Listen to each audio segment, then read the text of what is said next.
Sebelumnya kalian subscribe dulu channel ini agar kalian tidak ketinggalan video terbaru dari channel kami.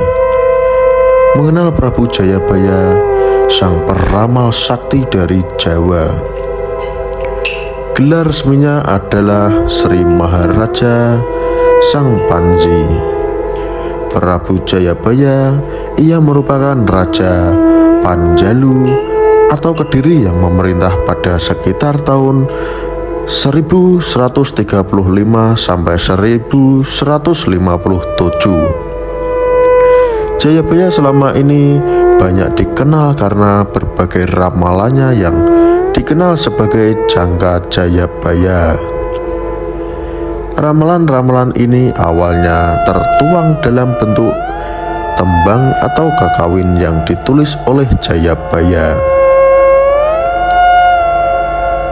Syekh Al-Arif dalam bukunya Menguak Rahasia Ramalan Jayabaya 2012 menjelaskan ramalan Jayabaya dipercaya banyak orang karena beberapa telah terjadi dan terbukti di tanah Jawa. Ramalan Jayabaya diperkirakan akan berlangsung hingga tahun 2100. Ramalan Jayabaya terutama mengupas bagi hal pengikut Pulau Jawa sampai tahun 2100 nanti. Banyak orang mengakui ramalan Jayabaya itu benar. Kenyataannya banyak yang cocok dengan apa yang terkandung dalam ramalan Jayabaya. Tulis Swestra dan Syekh Al-Arif.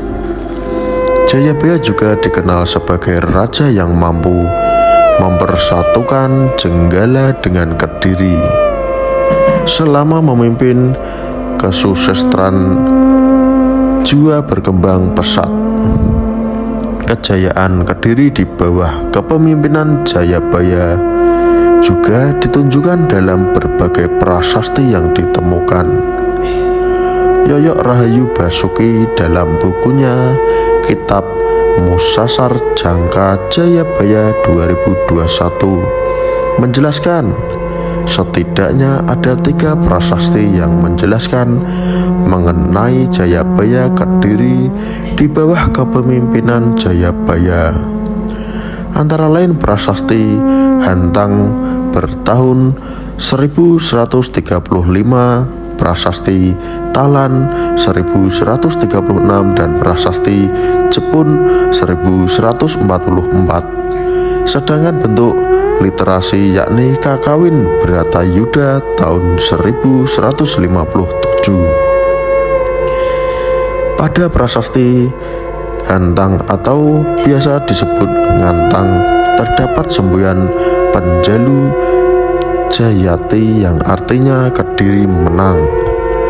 Prasasti ini dikeluarkan sebagai piagam pengesahan anugerah untuk penduduk desa Ngantang yang setia pada Kediri selama perang dengan Jenggala, kata Yoyok dalam bukunya.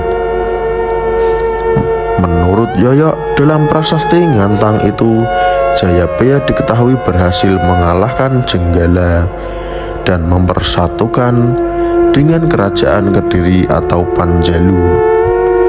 Kemenangan itu juga dicatat dalam kakawin Bratayuda tahun 1157. Kemenangan Jayabaya atas Jenggala disimbolkan sebagai kemenangan Pandawa atas Kurawa dalam kakawin Bratayuda yang digubah oleh Empu Sedah dan Empu Penaluh.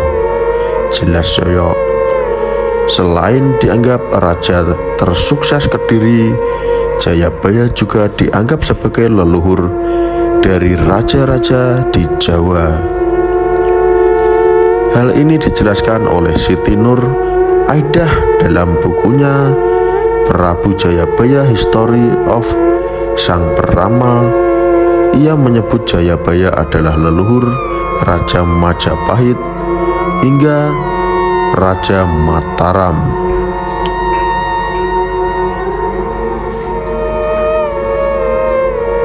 Jayabaya dipercaya adalah orang tua dari raja-raja Jawa.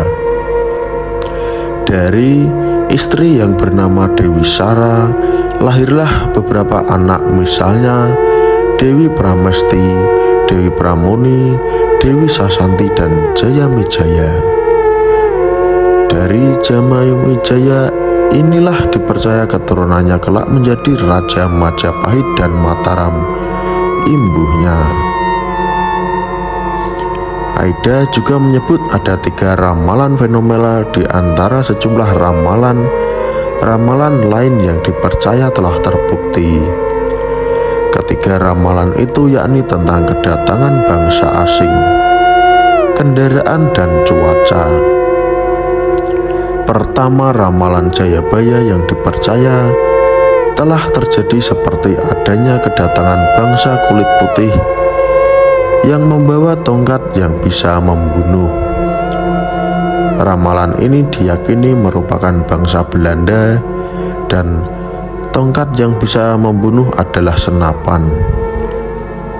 Jayabaya juga meramalkan kedatangan bangsa Jepang setelah itu.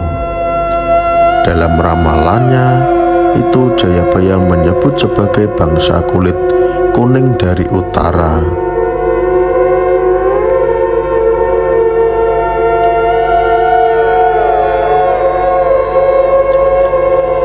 Kedua, mengenai kendaraan yang bisa berjalan tanpa ditarik kuda dan bisa terbang, ramalan ini tersirat dari tembang kereta mlaku tanpa jaran.